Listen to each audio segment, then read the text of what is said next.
对于你，无论再怎么近，我都觉得不够。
今年放假又打算去哪里玩呀？这次不去外面旅游了，我要回家乡陪陪我爸妈。哎，你呢？我还是老样子啊，肯定是要回去的，票都买好了。我这几天连回家吃什么的菜单都准备好了。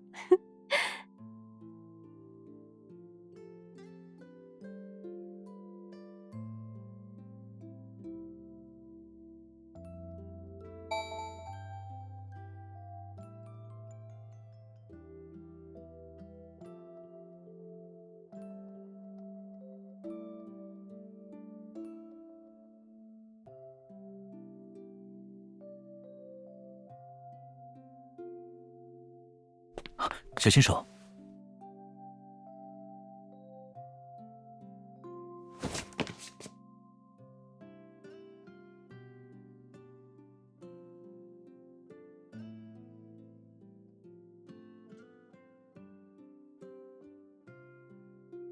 烫到了没有？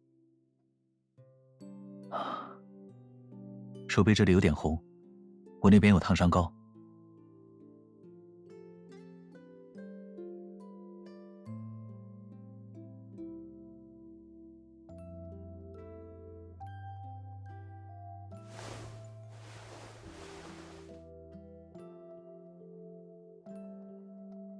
真的吗？下次我会注意轻点。你刚才这么心不在焉，在想什么？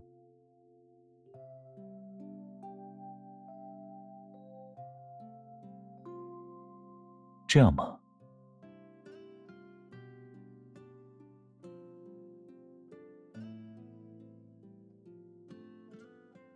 说起东苑节，其实我来找你，就是想问问你的意见。今年东苑节的假期，我们一起过吧，怎么样？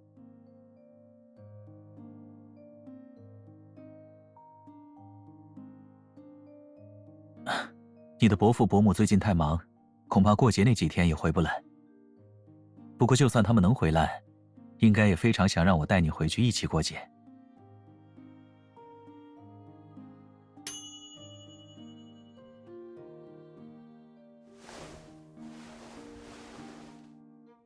你比较想在家里过，还是我们一起出去旅行？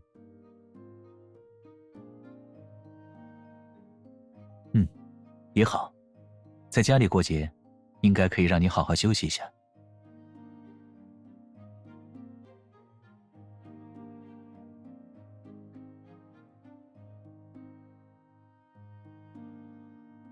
跟我来。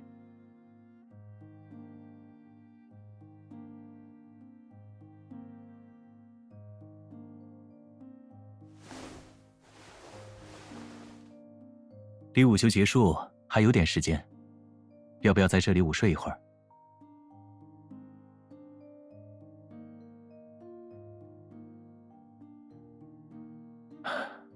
你刚才接水的时候差点烫到自己，是不是没休息好，有点疲惫？这里安静，你可以放心的睡一会儿。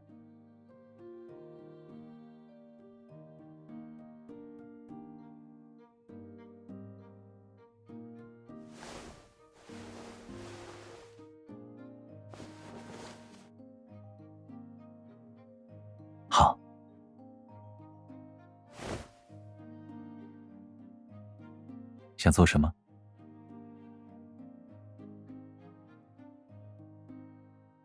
只是聊天就足够吗？哦，我的声音。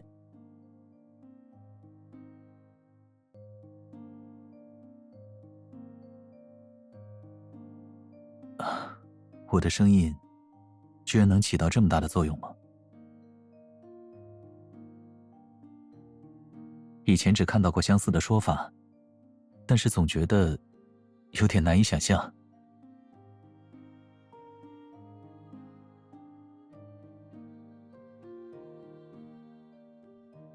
没想到我这种普普通通的声音，居然能被你说得这么神奇。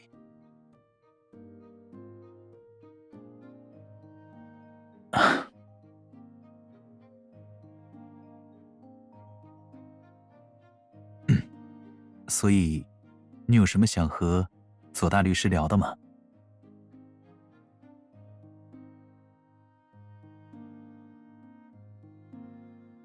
啊？怎么会呢？其实我想和你聊聊关于过节的一些具体安排。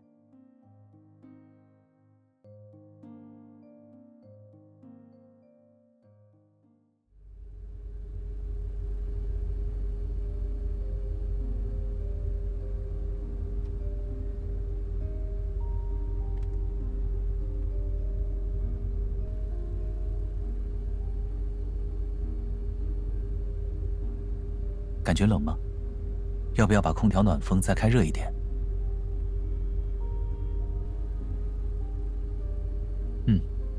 不过有时去人多热闹的地方，心情也会不知不觉好起来。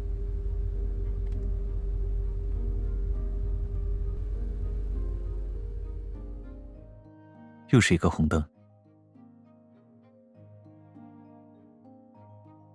等会儿回去的时候，我提前查一下哪条路线的车辆比较少。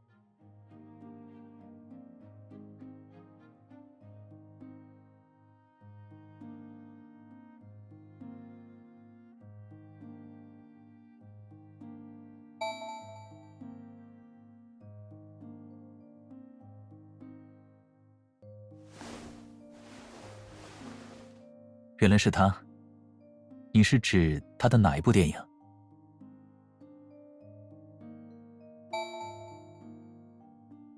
声音。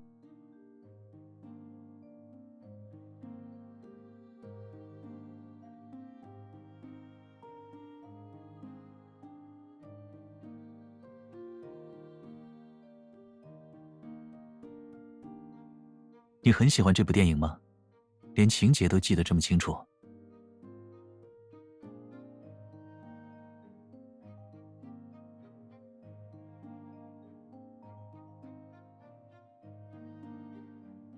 哦，想到我。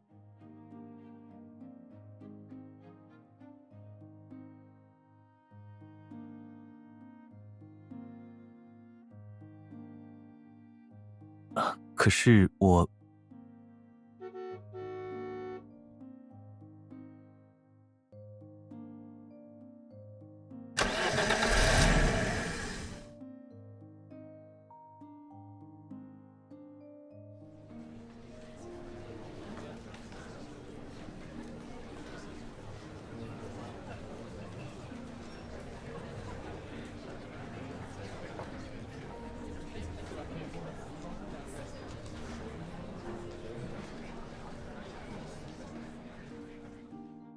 不如就先从眼前开始吧。我想尝试做一些新的菜品，正好可以补充一些存货。哦，也没什么，只是一些药膳汤。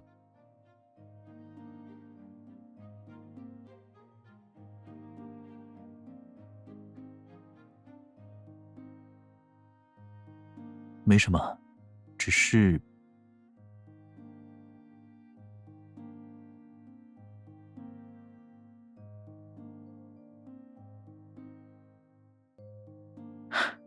你呀……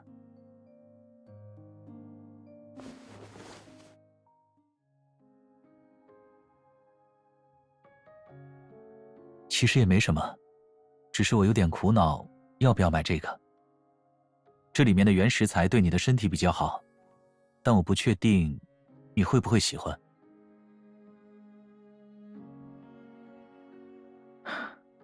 除了你之外，还有其他人值得我这么做吗？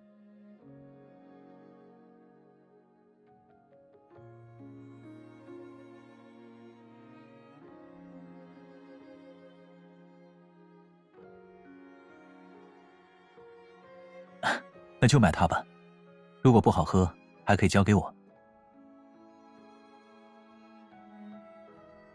我的觉悟可不只是这样。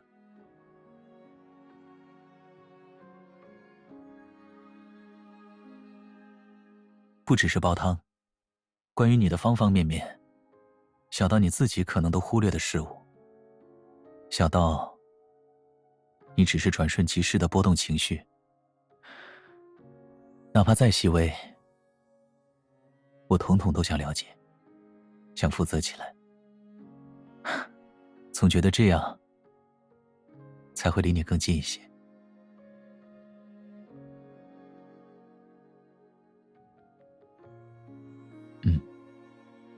再近一点吧。对于你，无论再怎么近，我都觉得不够。又或者，是我太贪心了。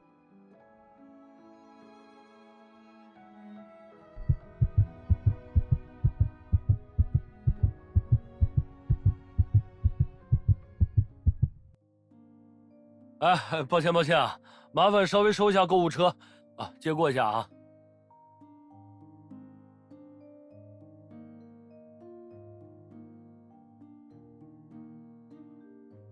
购物车快满了，我去附近推一个空的过来吧，稍等我一会儿。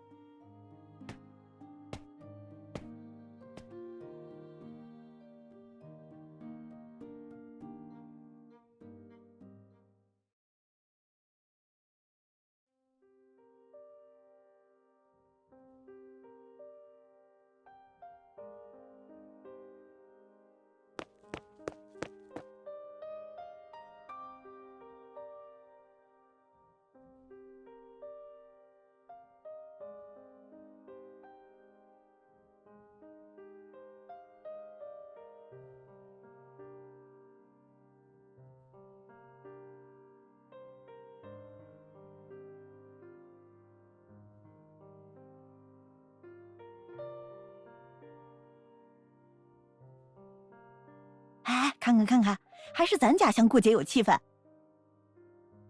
那是当然，咱过东苑节不就是过这种气氛吗？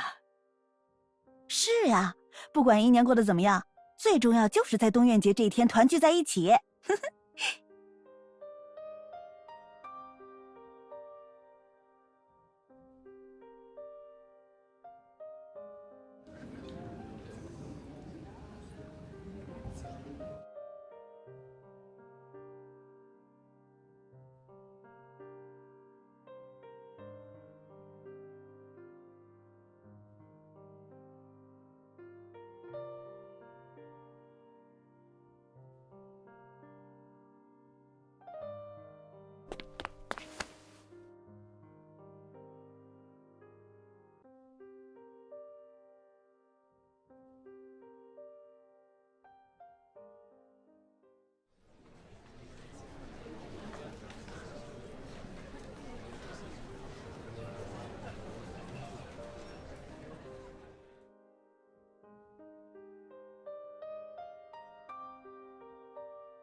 小心。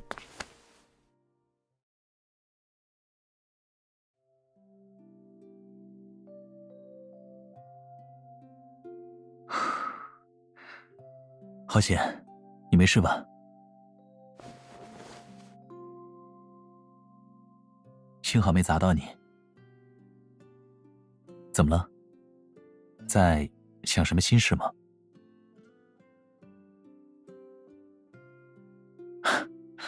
很像，甚至跟你昨天在茶水间的时候也有点像。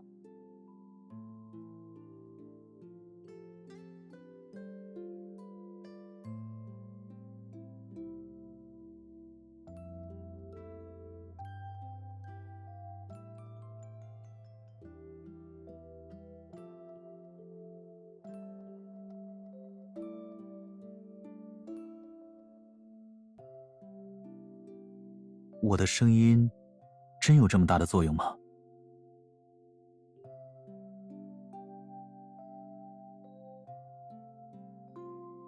哦，对了，你刚刚是说想要旁边那瓶，那我帮你。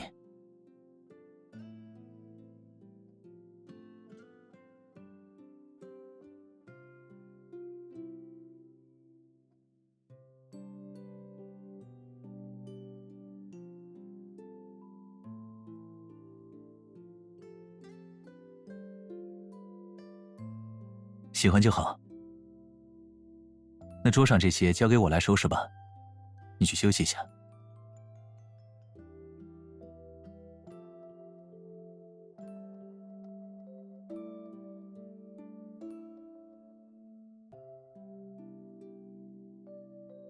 不用了，收拾这些很简单，我来就好。有一些尖锐的工具要清洗，我担心你再一不留神伤到自己。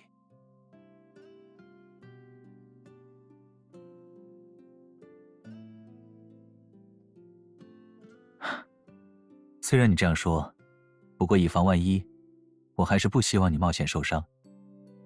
如果你怕这么待着太无聊，我倒是想起了一件非常需要耐心的重任。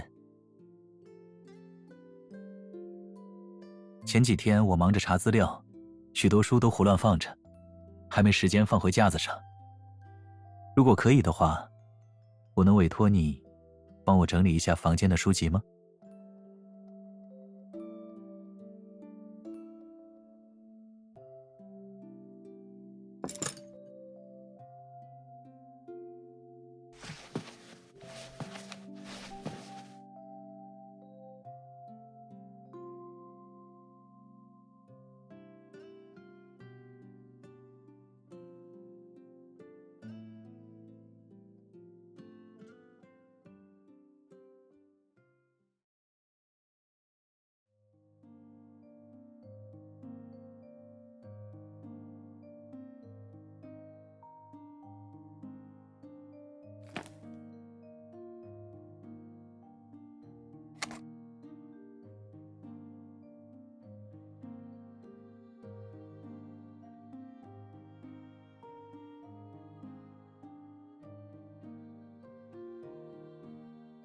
什么邀请函？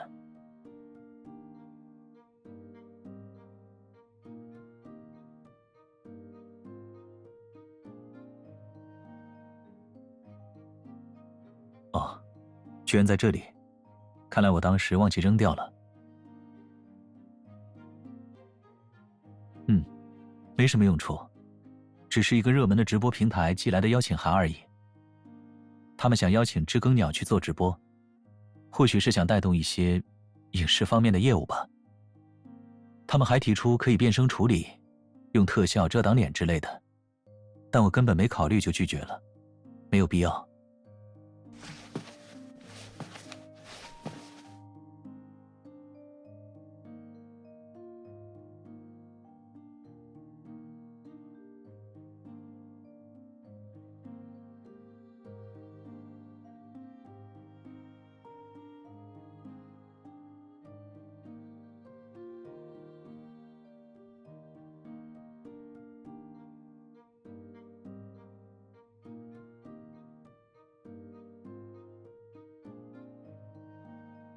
这是我最近几天看到的，算是你比较开怀放松的笑容了。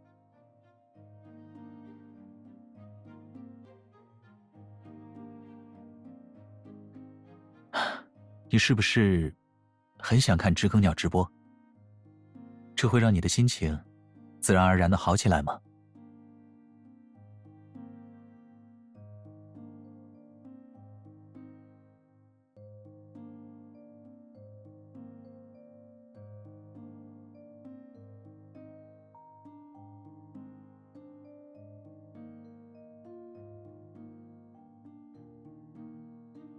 声音吗？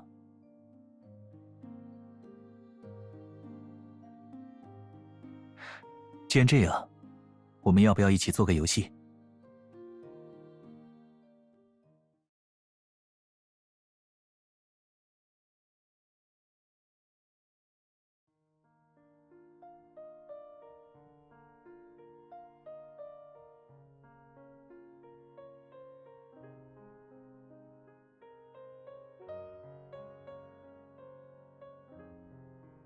怎么忽然这么叫我？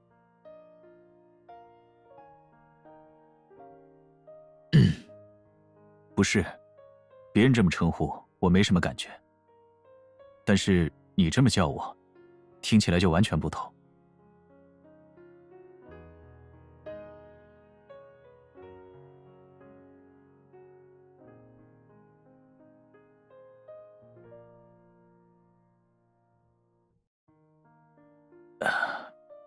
秘密。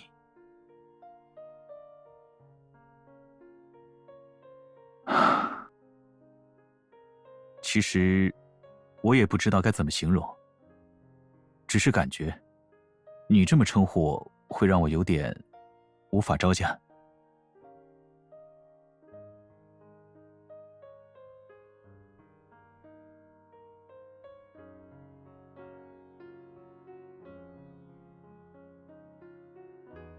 不用哪天，你现在就已经拿捏住我了。好了，开始访谈吧，川蛙秘密的记者小姐。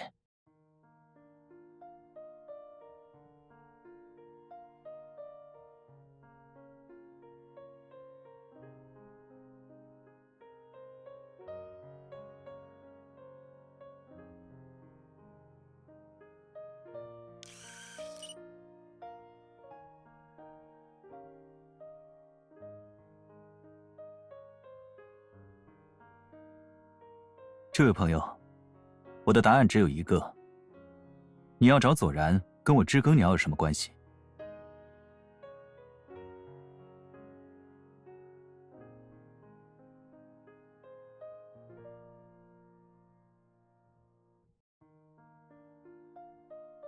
以前是没有，但自从遇到他之后，就有了。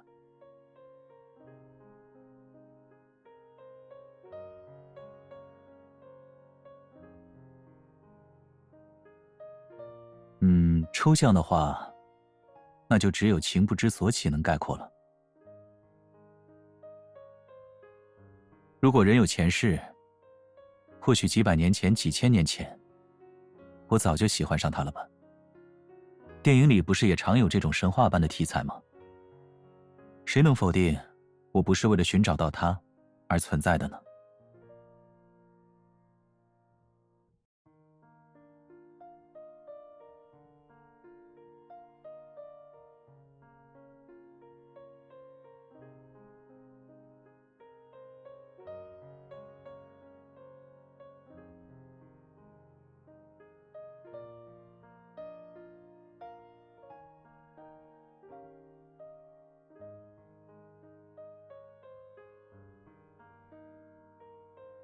其实，我曾经看过回声，但当时我并没有太多感触。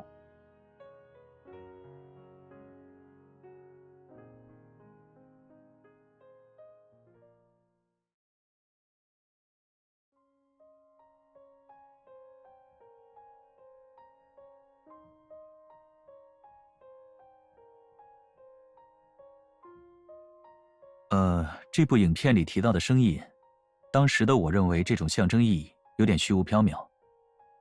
一个人怎么会仅仅因为伴侣的声音就能奇迹般的从颓废变得振作呢？不太现实。不过最近，我有了完全不同的看法。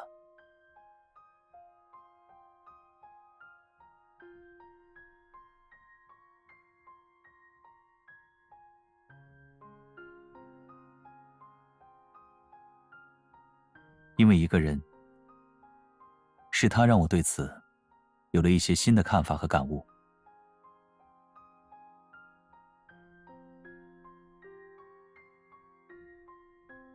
现在我和他，我们已经是准夫妻的关系了，她可不只是我的女朋友。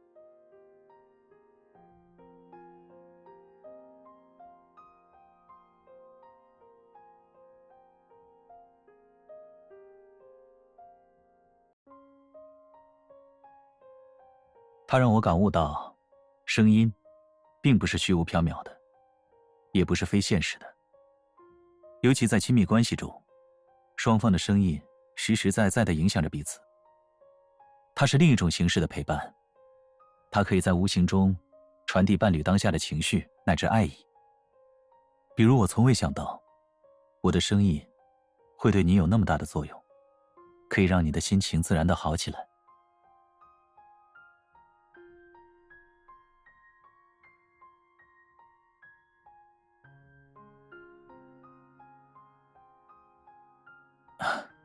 倒没有往这个角度去考虑，而是我忽然发现自己想再多了解你一点，哪怕是你的负面情绪波动，我都想了解，也都会喜欢。不对啊，也不能说是喜欢，不然听起来像是我喜欢看你生气低落一样。大概可以这么讲，我喜欢的是你，无论你表现的悲伤低落，还是情绪起伏不定，我其实都喜欢，甚至会觉得我又发现了你不同的一面，又多了解了你一点。与此同时，能因为我的声音而让你回到让自己满意的一种情绪上，我真的非常开心。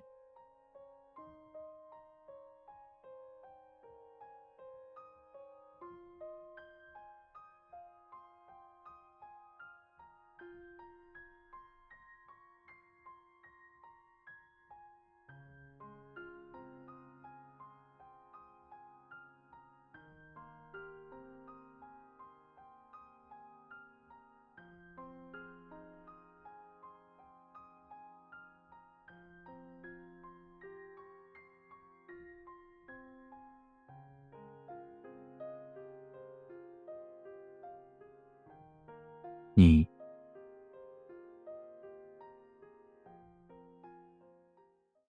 原来真的是这个原因。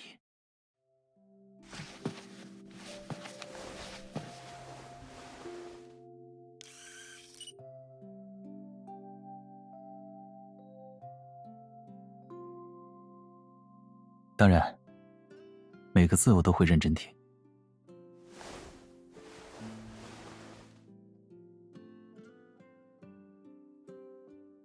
没错。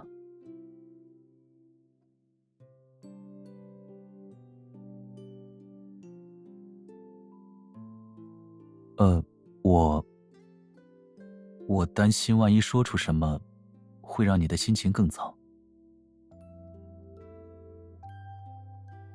好像，确实是这样。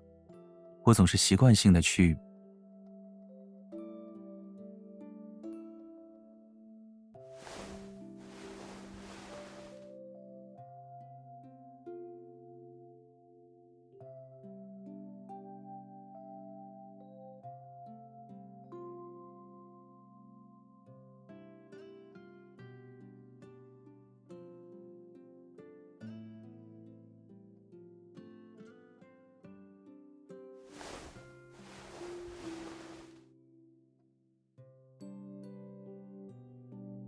真的没事。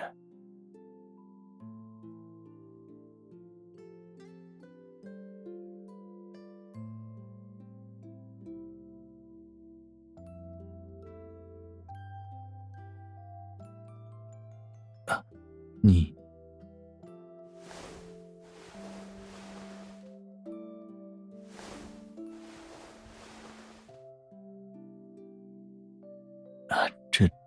这可是在直播中。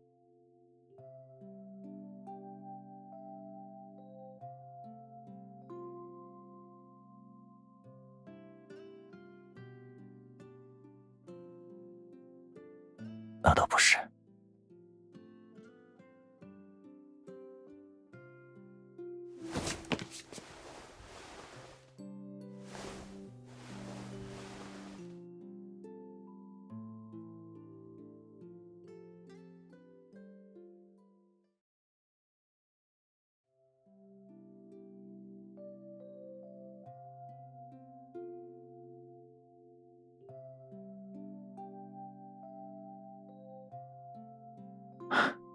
想做什么，我陪你。无所事事的度过夜晚吗？确实没试过，但听你这么一说，我忽然很想感受一下这种状态。不过，你说的无所事事是指……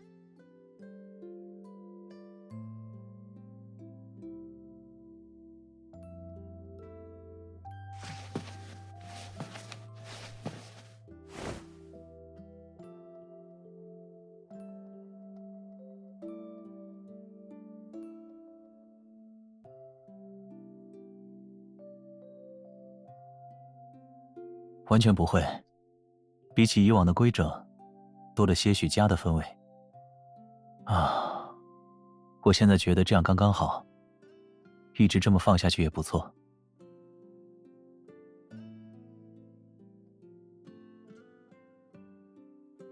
哎，你刚刚说想看的，就是这本书吗？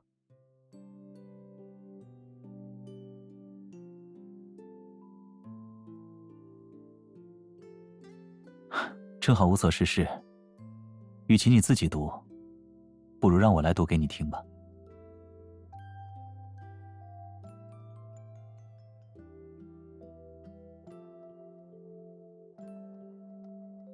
你觉得还有谁能让我为哪般呢？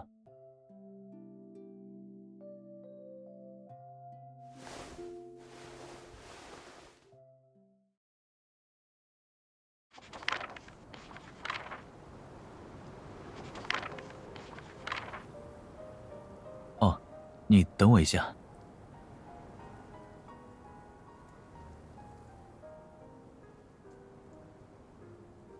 我在找哪一首散文诗比较合适，可以让你听着就喜欢。记得之前翻阅的时候看到过一篇，应该就在这几页之间。你等我一下。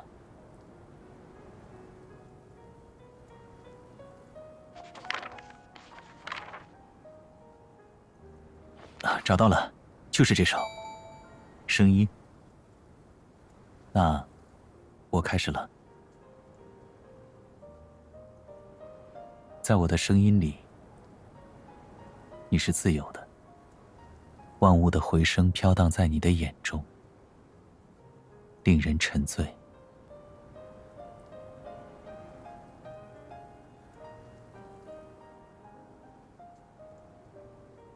总觉得你现在的笑容，已经彻底开怀放松了。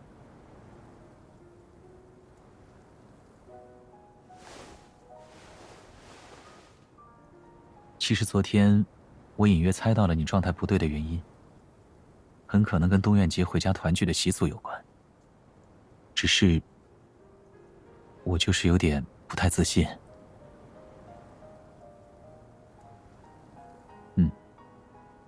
因为无论如何，伴侣是无法代替对方父母的存在的，那是不同层面的情感和意义。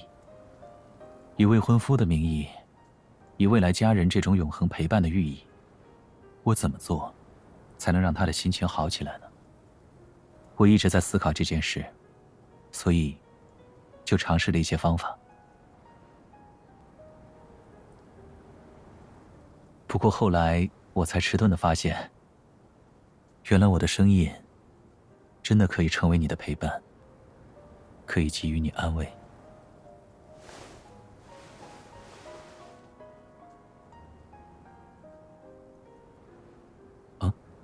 还有什么？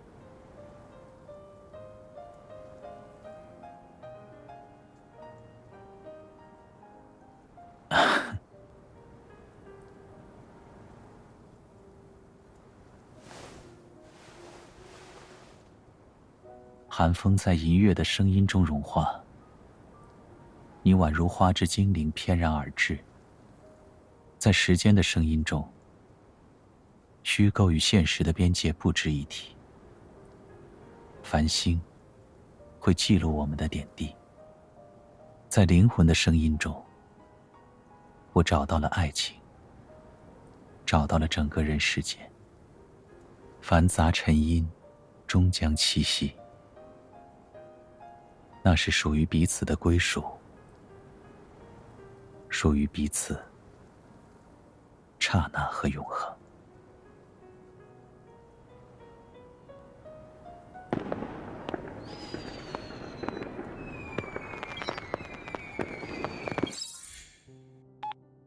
中午好，还没有午休吧？